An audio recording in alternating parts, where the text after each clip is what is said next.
Они насиловали 8-летних девочек и убивали тех мальчиков, которые пытались заслонить своих матерей. 24 марта 1945 года наш благородный советский союзник вошел в Данциг.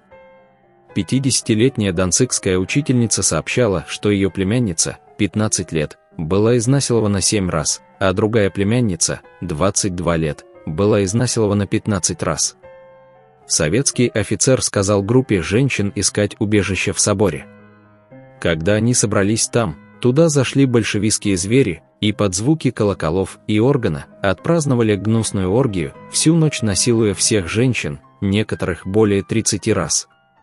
Католический пастор в Данциге показал, они насиловали даже 8-летних девочек и убивали тех мальчиков, которые пытались заслонить своих матерей.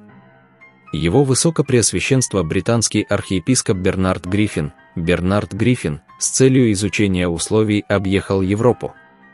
Он сообщал: в одной только Вене они изнасиловали 100 тысяч женщин, причем не один раз, а по много раз, включая не достигших 10-летнего возраста девочек и старых женщин. Женщин распинали на дверях сараев и перевернутых телегах или, изнасиловав, давили гусеницами танков. Их детей тоже зверски убили. 40 французских военнопленных, работавших на окрестных хуторах, предполагаемые освободители расстреляли. Та же судьба постигла и признанных немецких коммунистов. Действия красноармейцев не были проявлением бессмысленной жестокости, это был методичный садизм.